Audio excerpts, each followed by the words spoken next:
네. 네.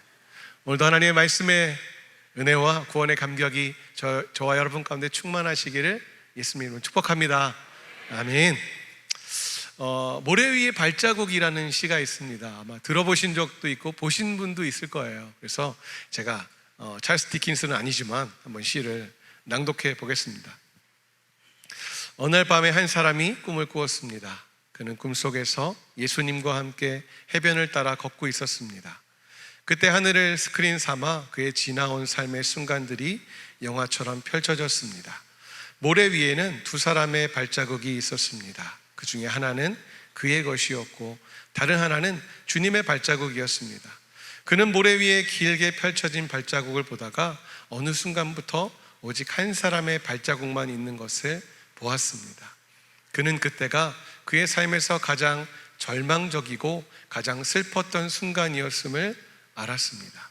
그는 항의하듯이 주님께 물어보았습니다. 주님, 제가 주님을 따르면 항상 저와 함께 하시겠다고 말씀하시지 않으셨습니까? 주님은 저와 동행하셨습니다.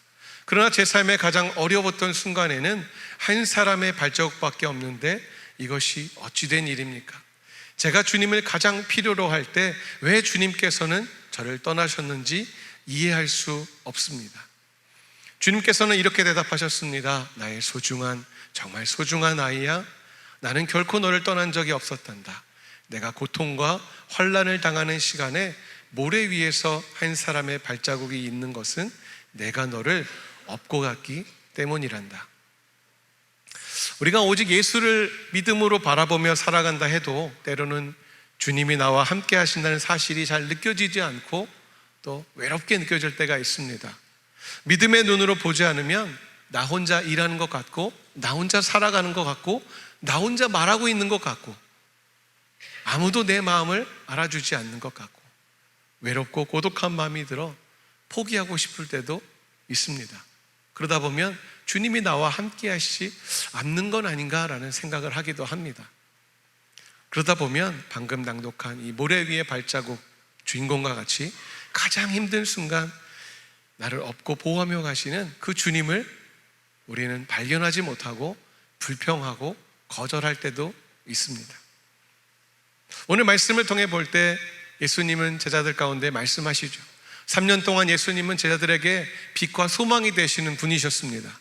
제자들은 그런 예수님을 따르기 위해 자신의 모든 것을 내려놓고 버려두고, 심지어는 가족과 사랑하는 부모마저도 다 버려두고 예수님만을 따라왔습니다.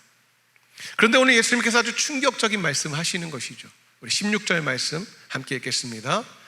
조금 있으면 너희가 나를 보지 못하겠고 또 조금 있으면 나를 보리라. 이 말씀을 들은 제자들은 도무지 이해할 수가 없었습니다. 무엇을 의미하시는지, 왜 이런 말씀을 하시는지 당황스러웠습니다. 지금까지 따랐던 예수님이 이제 날 못 볼 것이야. 그런데 또 말씀하시는데 근데 좀 있으면 다시 보게 될 것이야. 제자들은 마음에 근심이 임했어요. 여러분 한번 생각해 보십시오. 여러분들이 평생을 걸려서 예수님만을 따라왔고 하나님만을 믿고 살아왔다고 하는데 내가 믿고 있는 하나님, 내가 알고 있는 예수님이 거짓이었다고 한다면, 나를 떠나가신다고 말씀하시면 어떤 생각이 드시겠습니까? 지금 우리가 이 자리에서 하나님을 예배하고 있는 이유, 하나님을 찬양하는 이유, 주의 말씀을 듣는 이유 무엇입니까? 하나님이 살아계셔서 우리와 함께 하시고 나를 인도하신다고 믿기 때문이라는 거예요. 그런데 그 주님이 떠나가신대요. 그럼 우리의 삶의 평생의 시간을 부정당하고 내가 믿고 따랐던 사람에게 배신당하는 그런 절망감이 있지 않겠습니까? 여러분, 예수님의 이 말씀은요, 단순한 시간 예고나 혼란을 일으키기 위해서 주시는 말씀이 아닙니다. 예수님은 이제 다가올, 그들 가운데 다가올, 그리고 예수님에게 다가올 십자가의 고난과 부활을 통해서 이제 근심이 있겠으나 기쁨으로 변화될 것을 미리 제자들 가운데 알려주고 계시는 것입니다. 이런 제자들의 고통은요, 우리의 고통이 되기도 합니다. 왜 하나님, 지금 당장 나의 삶에 개입해 주시지 않습니까? 왜 하나님 나의 삶 가운데, 나의 이런 질병 가운데 나를 건져주지 않으십니까? 왜 내가 기도한 대로, 내가 원하는 대로 빨리 해결되지 않는 것입니까? 근데 여러분, 여기가 우리가 주목해야 될 것이 있어요.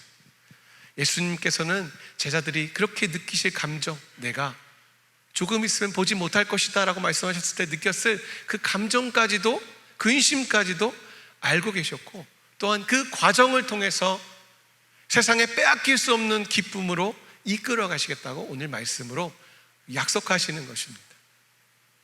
오늘 우리는 때때로 제자들처럼 하나님의 뜻을 이해하지 못하는 시간 속에 살고 있습니다.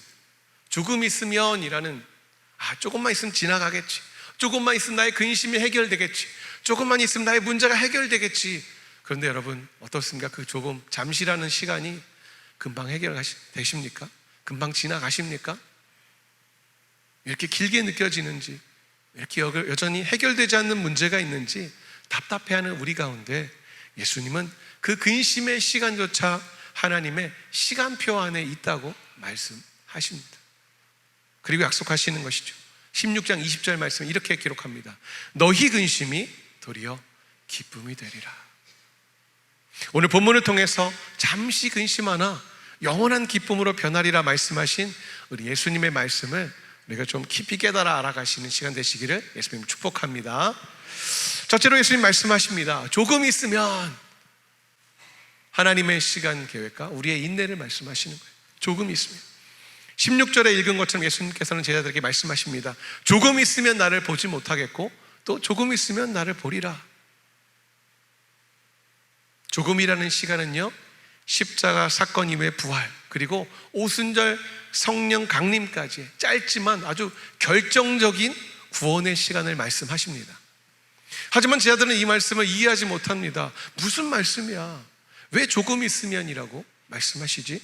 우리 17절 말씀 함께 읽겠습니다. 제자 중에서 서로 말하되 우리에게 말씀하신 바 조금 있으면 나를 보지 못하겠고 또 조금 있으면 나를 보리라 하시며 또 내가 아버지께로 가미라 하신 것이 무슨 말씀이냐 하고. 제자들이 지금 이해하지 못한 것이 세 가지가 있습니다. 첫 번째로 뭡니까?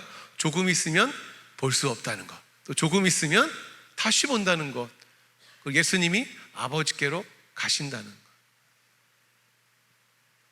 첫 번째 조금 있으면 무엇입니까?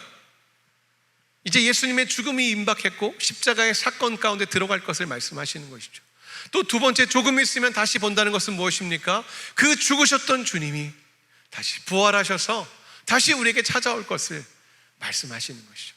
그리고 마지막으로 아버지께 간다는 것은 예수님께서 이제는 부활 후에 영광스러운 몸으로 승천하실 것을, 그래서 지금도 하나님 아버지의 우편에 앉아 계셔서 누구를 위해? 우리를 위해 기도하고 계시는 것을 뜻하고 계시는 것입니다. 그러나 여러분, 이것은 아직 제자들에게 아주 어려운 개념이에요. 왜 그렇습니까? 12절에 이렇게 기록합니다. 내가 아직도 너희에게 이를 것이 많으나 지금은 너희가 감당하지 못하리라. 13절에 또 이렇게 말씀하시죠. 그러나 진리의 성령이 오시면 그가 너희를 모든 진리 가운데로 인도하시리니 그가 스스로 말하지 않고 오직 들은 것을 말하며 장래 일을 너에게 알리시리라. 아멘. 여러분, 제자들은 아직 잘 몰라요. 왜요? 아직 경험해보지 못했기 때문입니다. 어제부터 영유아부 수련회가 시작됐습니다. 정말 아까 사진으로 보았죠? 작은 아이들이 예배 드리려고 나왔어요. 근데 뭐 성경학교인 걸 알까요? 그냥 교회에서 뭐가 있다고 부모님이 가자고 하니까 그 손에 붙잡혀서 교회 왔습니다. 함께 열심히 예배하며 주님을 찬송하고 만들기를 하고 전도사님이 복음에 대해서 알려주시니까 아이고 그렇구나 하고 지나갑니다. 근데 그래서 너 교회에서 뭐 하다 왔어? 그럼 물어보면 어떻게 돼요? 말이나 통하면 다행이죠. 유초등부 친구들은 말은 통하죠. 제가 아까 저희 딸이 1부 예배 끝나고 잠깐 저한테 왔길래 제가 그랬습니다. 집 나갔던 딸이 돌아왔네. 그렇잖아요. 집을 나갔다 가죠. 지금 저한테 돌아왔으니까. 좋았어? 그러니까 저한테 그러더라고요. 어제 새벽 5시에 잤어. 그래서 뭐 하다가 열심히 놀았어. 자, 잘했다 그랬습니다. 이게 말이라도 통하면 말이라도 하지 않습니까? 근데 여러분, 예수님 제자들 딱 이런 상황인 것이에요. 예수님이 말씀해 주셔서 아직 그들은 깨달아 알 수 있는 지혜와 지식이 아직 없습니다. 그런데 13절에 말씀하시는 것처럼 진리의 성령님이 언제 오실까요? 예수님이 승천하시고 나면 진리의 성령님이 그들 가운데 임하실 때에 그들은 이제 알게 되는 것이죠. 그래서 지난주에 권현희 목사님 뭐라고 말씀하셨습니까? 권현희 목사님 뭐라고 하셨어요? 성령 충만이 최고야. 성령 충만이 최고야. 우리 양옆으로 인사합시다. 성령 충만이 최고입니다. 네, 성령 충만이 최고입니다. 자, 왜 그렇습니까? 우리가 말씀을 통해도 잘 못 알아들을 수 있어요. 말씀을 듣는데 너무 어려워. 잠시 근심했다 어떻게 기쁨으로 변해. 잘 이해가 되지 않을 수 있지만, 여러분, 성령님이 우리 가운데 깨닫게 하시고 성령님이 우리 마음 가운데 말씀하시기 시작하면 우리가 알 수 없었던 그 말씀이 깨달아지는 놀라운 은혜가 있을 줄 믿기 때문입니다. 할렐루야. 지금 예수님께서 반복해서 사용하신 조금 있으면이라는 단어는요, 헬라어로 미크론이라는 단어예요. 영어 이제 원문 마이크로 아시죠? 아주 조금, 아주 미세한 그런 뜻을 가지고 있습니다. 그래서 예수님은 제자들에게 아주 짧은 시간 나를 보지 못할 거야. 근데 다시 보게 될 것이야. 여러분, 이 짧은 시간은 짧을지 모르겠지만 제자들에게는 아주 고통스러운 시간이었습니다. 나의 평생, 나의 모든 것을 다 들여서 나의 재산도 내려놓고 나의 부모도 내려놓고 주님만 보고 따라왔는데 그 주님이 십자가에서 죽으셨어요. 그들 가운데 그것이 끝이라는 생각이 드는 것이죠. 한없는 절망입니다. 그러나 중요한 것은 예수님께서 지금 말씀하신 이 조금 있으면이라는 단어는요, 여러분, 그냥 단순한 시간의 개념을 말하고 있는 것이 아닙니다. 이것은 하나님이 계획하신 구원의 이야기 안에 꼭 필요한 사건들을 말씀하시는 겁니다. 자, 예를 들면 이런 거죠. 예수님이 십자가에 달려 돌아가시는 사건, 반드시 하나님의 구원의 계획 가운데 있어야 되는 사건이지 않습니까? 또 무덤에 머무시는 사건, 또 제자들이 혼란과 근심에 빠지는 사건, 여러분, 그 시간을 통해서 그들은 예수님을 더 깊이 바라보고 온전히 바라보고 주님께 집중하는 시간들로 들어가게 되는 것이죠. 이 모든 사건이, 이 모든 시간이 하나님이 정하신 그 시간표 안에 반드시 정확하게 들어가야 되는 시간인 것입니다. 여러분, 그렇기 때문에 예수님께서는 제자들의 눈에 아직 보이지 않습니다. 아직 그것들이 손에 잡히지 않습니다. 그러나 구원의 큰 조각 속에서 반드시 필요한 시간을 말씀하신 것이고, 아직 깨닫지 못했기 때문에 근심의 시간이지만 지나가고 깨달으면 어떻게 됩니까? 그것이 기쁨으로 바뀔 시간인 것이죠. 왜요? 예수님이 여러분 십자가에 죽으시지 않으면요, 우리의 죄는 아직 살아있는 것이에요.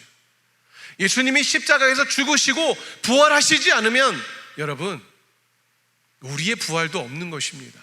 수많은 종교들이 있지만 그 종교들 가운데 수많은 우두머리가 있지만, 종교 지도자들이 있을 수 있지만 누구 하나 죽었지만 살아났다는 사람은 없는 것이에요. 우리 예수님께서는 우리를 위해 죽으셨고 우리의 죄를 위해 죽으셨고 부활하셨기 때문에 이것이 우리의 능력이고 우리가 믿는 산 소망된 줄 믿습니다. 그렇기 때문에 여러분, 근심하시죠. 죽음이었기 때문에 근심이지만 부활하셨기 때문에 더 큰 기쁨 되는 것입니다. 우리의 삶에도 여러분, 이해되지 않는 조금이라는 잠시의 근심의 시간이 있습니다. 물론 그 근심, 잠시라는 시간이 하나님의 시간 속에서 볼 때 잠시일 수 있어요. 우리의 입장에서 볼 때 그 시간이 때로는 하루가 되고 이틀이 될 수도 있지만, 때로는 한 달이 될 수도 있어요. 때로는 1년이 될 수도 있고요, 때로는 10년이 될 수도 있어요. 때로는 평생이 될 수도 있습니다. 기도가 아직 응답되지 않은 시간, 병을 낫고자 기도하는데 병이 나지 않는 시간, 문제가 해결되지 않고 관계가 해결되지 않는, 정말 생각하면 눈물만 흐르는 그런 근심의 시간.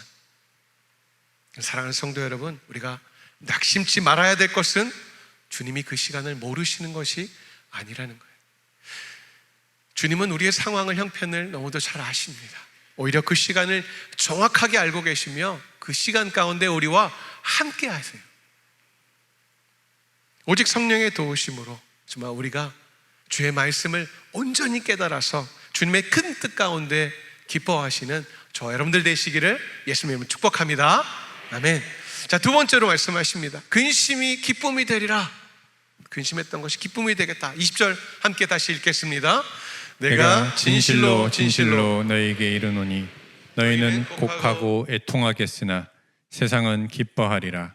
너희는 근심하겠으나 너희 근심이 도리어 기쁨이 되리라.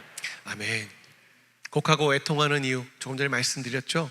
예수님께서 죽으심으로 예수를 믿는 자들은 곡하고 애통합니다. 그러나 여러분 반대로 어떻습니까? 예수님을 제거하려고 했던 사단과 이 유대인 세력들은 기뻐하죠. 그런데 그 뒤에 말하는 너희는 근심하겠으나 근심이 기쁨이 되리라 무엇입니까? 고난과 죽음의 십자가가 부활과 승리의 십자가가 되고 예수님의 승천이 성령의 오심으로 연결이 돼서 우리에게 기쁨이 된다는 것입니다. 할렐루야. 이것을 예수님께서 비유로 말씀하시는데 해산의 비유로 말씀하세요. 우리 21절 말씀 같이 읽겠습니다. 여자가 해산하게 되면 그때가 이르렀으므로 근심하나 아기를 낳으면 세상에 사람 난 기쁨으로 말미암아 그 고통을 다시 기억하지 아니하느니라. 아멘. 성경에 보면 많은 고통을 표현할 때 해산의 고통으로 표현합니다. 해산의 고통이 얼마나 큰지 해산의 고통의 그 고통들을 비교를 하는 것이죠. 우리 여성분들 어땠습니까? 얼마나 그 고통이 심하셨습니까? 보니까 5층에 거의 근래 출산하셨던 분들이 5층에 주로 앉아 계시는데 4층이 별로 안 계신 것 같아요. 5층에 주로 계시는데 어떠셨습니까? 얼마나 아프셨습니까? 산모들이 너무 아프다 보니까 어떻습니까? 초산할 때 처음 물론 두 번째도 힘들겠지만 초산할 때 너무 그 출산에 대한 고통이 이 막연한 두려움이 있다 보니까 사람들에게 이제 묻고 다니는 것이죠. 나보다 먼저 출산한 선배들에게 엄마 어땠어? 엄마 날 낳을 때 어땠어? 물어보기도 하고 또 친구에게 야 너 자녀를 낳을 때 어땠니? 막 물어보는 것이죠. 근데 열심히 여러 번 물어본다고 해서 그 고통이 1g이라도 좀 덜어지십니까? 5층에 물어보죠. 2층에 물어보죠. 덜어지셨습니까? 덜어지지 않는다는 것이죠. 우리가 안다고 해서 경험해보지 않으면 절대 알 수가 없는 것이죠. 그래서 남자들은 알 수가 없습니다. 죄송합니다. 알 수가 없지만 그래도 함께 나누고자 하는 마음은 있죠. 이런 고통을 겪겠구나 알 수는 있어요. 하지만 겪어보지 않으면 알지 못하는 것.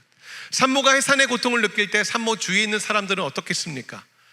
막중한 분위기입니까? 와 큰일 났다 어떡하냐 이 사람 이제 큰일 났다 이런 분위기입니까? 아니죠. 이제 아이가 나오겠구나, 한 생명이 태어나겠구나, 이제 조금만 기다리면 나오겠구나. 그래서 어떤 분들을 제가 보니까 근데 이제 분만실로 들어가죠. 근데 그럼 어떤 분들은 1시간, 2시간, 3시간 이제 아이를 출산하고 나옵니다. 근데 보면 하루가 지나도록 10시간 열심히 이제 산후통 하시다가 안 나와서 유도 분만까지 하고 하는데도 잘 나오지 않아서 고통받는 분들도 보았습니다. 근데 그러다 보면 어때요? 사람들이 그래서 큰일 났다 그러십니까? 아니죠. 조금만 더 힘내십시오. 조금만 더 참네요. 참네요? 참아요. 조금만 더 힘 주면 나올 것 같아요. 머리가 보입니다. 이러면서 이제 마지막을 유도하는 것이죠. 지금 분명 산모는 죽겠다고 외치고 있잖아요. 저는 모르겠지만 오늘은 여자분이 설교를 하셨어야 되는데 저는 잘 모르겠지만 어쨌든 막 죽겠다고 외치는데 그 주변에 있는 간호사들과 그 도와주시는 분들은 아닌 것이죠. 왜요? 이것은 그 사람이 죽음을 향해 가는 과정이 아니라 무엇입니까? 한 생명을 출산하는 귀하고 아주 멋진 그런 일을 이제 일어날 것이기 때문에 사람들은 기쁨으로 그것을 기다리고 준비하는 것입니다. 실제로 아이를 낳은 산모도 어떤 마음입니까? 그렇게 고통스럽고 아파하다가도 출산한 아이를 보고 가슴에 안으면 기쁨으로 막 눈물을 흘리잖아요. 여기서 우리가 기억해야 될 것은 여러분, 십자가의 고난이 있은 후에 영광스러운 부활이 있다는 것이죠. 우리가 십자가의 고난에 동참해야지만 고난 부활의 영광에도 함께할 수 있다라는 것입니다. 여러분, 십자가의 고난 없는 부활의 영광은 없습니다. 그런데 많은 사람들은요, 십자가의 고난은 원치 않아요. 부활의 영광만을 원합니다.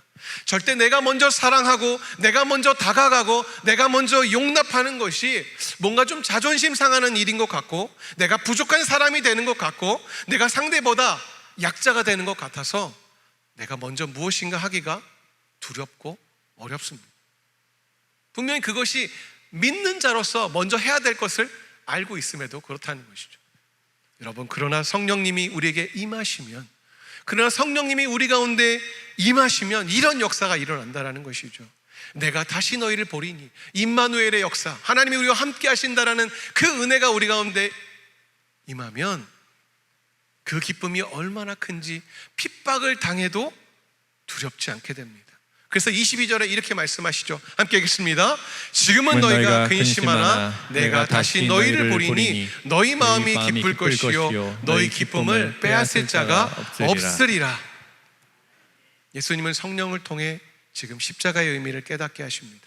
성령이 우리 가운데 임하시면 그때 우리는 세상을 본받지 않고 예수님의 뒤를 따라 십자가의 길을 걸어가면서도 감옥 안에 있는 바울처럼 기뻐하고 또 기뻐할 수 있습니다.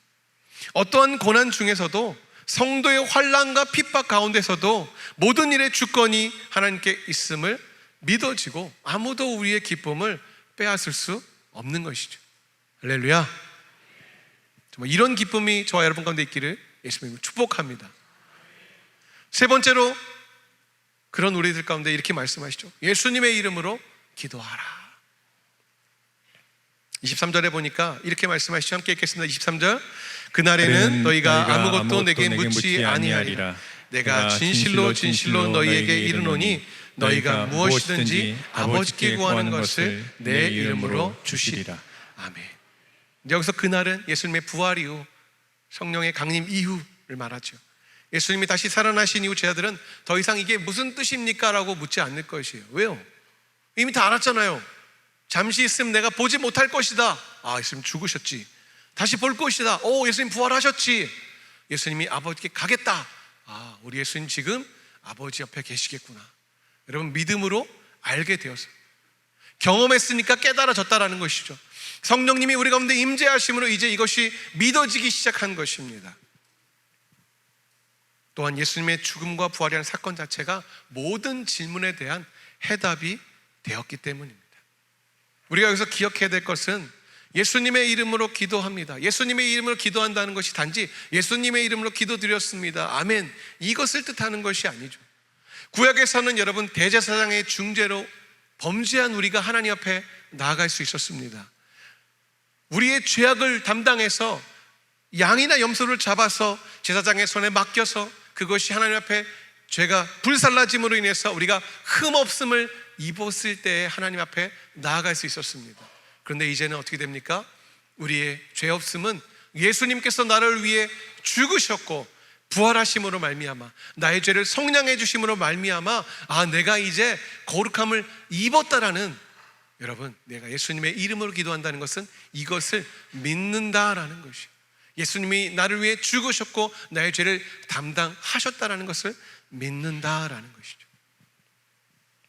그래서 우리가 기억해야 될 것은 무엇입니까? 이전까지는 나의 이름, 여기서 나의 이름 무엇이에요? 예수님의 이름이 아니라 나의 이름, 나 김승현, 나를 위한 기도, 나의 원함을 위한 기도였다면 이제는 예수님의 이름으로 기도하라 말씀하십니다. 무엇입니까? 예수님의 이름으로 구하는 것은 무엇이에요? 예수님의 관계 가운데서 예수님의 뜻을 따라 구하고 예수님을 위하여 구하고 예수님의 능력 안에서 구하는 것이죠. 여러분, 다시 한번요. 예수님의 이름으로 구하는 것은 예수님과 나의 그 사랑의 관계, 또 나를 위해 죽으신, 나의 죄를 위해 죽을 수밖에 없는 나를 위해 죽으신 예수님과의 그 관계 가운데서 이제는 내가 예수님의 뜻을 따라 살겠습니다, 예수님을 위하여 살겠습니다, 예수님의 능력 안에 살겠습니다 라고 말하며 그 뜻 안에서 믿음으로 주님의 영광을 위해 구하는 것이 예수님의 이름으로 구하는 것입니다. 우리의 기도는요, 내 것을 위해서 하는 1차적인 기도를 벗어나서 이제는 그 어린아이와 같은 기도에서 더 나아가서 이제는 우리가 주님 안에 거하고 주의 말씀이 내 안에 거함으로 주님의 계획과 주님의 말씀을 이루기 위해, 주님의 유익을 위해 기도하는, 그래서 정말 주님의 기쁨에 함께 참여하는, 세상이 줄 수 없는 기쁨 가운데 나아가는 사랑하는 귀한 성도님들 되시기를 예수님으로 축복합니다. 결론입니다. 예수님 오늘 오셔서 말씀하시죠. 잠시 너희들 가운데 근심이 있을 거야. 그런데 너에게 기쁨이 충만할 것이다. 왜요? 왜요? 이것이 십자가와 부활을 통과한 제자들의 여정이 될 것이고, 또한 이 시대를 살아가는 우리 그리스도인 된 우리의 여정이기 때문입니다. 여러분, 우리의 인생에도 잠시의 고통이 있죠. 병상 위에 고통이 있고요, 또 가정 안에서의 고통이 있을 수 있고, 관계 가운데서의 아픔이 있을 수 있고, 또 심지어 함께 기도해도 응답되지 않는 것 같은 단절의 그 침묵의 시간들이 있다라는 것이에요. 그런데 여러분, 모든 순간이 조금 있으면 이라는 하나님의 시간, 하나님의 계획 안에 있다라는 것입니다. 그 잠시의 눈물 뒤에 부활의 주님이 약속하신 영원한 기쁨이 있다라고 말씀하십니다. 예수님은 우리에게 그 이름으로 하나님께 나아갈 수 있는 특권을 주셨어요. 이제 우리는 예수님의 이름으로 하나님의 보좌 앞에 담대히 나아가 기도할 수 있습니다. 그래서 주님이 약속하시는 것이죠. 24절, 너희 기쁨이 충만하리라. 할렐루야. 사랑하는 성도 여러분, 예수님께서는 지금 이제는 떠나셔야 한다라는 아픔 속에서도 다시 오실 것과 성령님을 다시 보내실 것을 우리 가운데 약속하시면서 근심 가운데 반드시 올 기쁨을 선포하셨습니다. 우리 모두는 이 약속을 붙잡고 삶의 어느 자리에 있을지라도 주님과 동행하며 성령의 능력을 힘입어 기도의 삶을 살아가도록 부르심을 받은 자들입니다. 우리의 현실적인 고난 속에서 십자가와 부활의 복음을 깊이 붙들고 주님의 약속하신 말씀 통해 영원히 빼앗길 수 없는 그 기쁨을 누리며 오직 주님의 성령을 간구함으로, 오직 주님의 성령의 도우심을 통해 정말 믿음의 삶으로 나아가는 저와 여러분들 되시기를 예수님의 이름으로 축복합니다. 아멘. 우리 함께 좀 찬양하겠습니다. 함께 찬양하실 때 나의 만족과 유익 아까 했었는데, 하나님, 그렇습니다. 우리가 이 땅을 살아갈 때 나의 만족과 유익을 위해 기도했던 것이 많이 있지만 이제는 부활의 능력 되시며 나의 삶의 이유 되신 그 주님만을 바라보며 나가겠습니다. 함께 믿음으로 함께 고백합니다.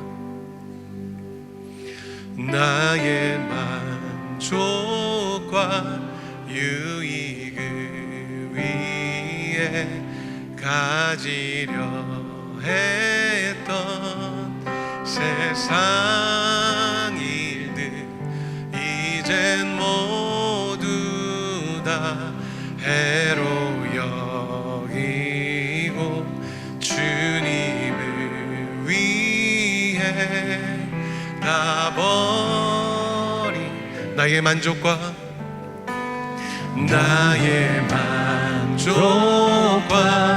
유익을 위해 가지려 했던 세상 일들 이젠 모두 다 해로 여기고 주님을 위해 다 버리네.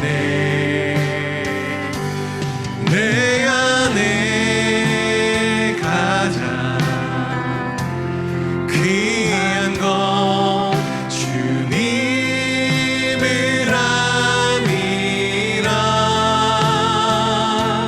모든 것 되시며 의와 기쁨 되신 주 사랑합니다. 부활의 능력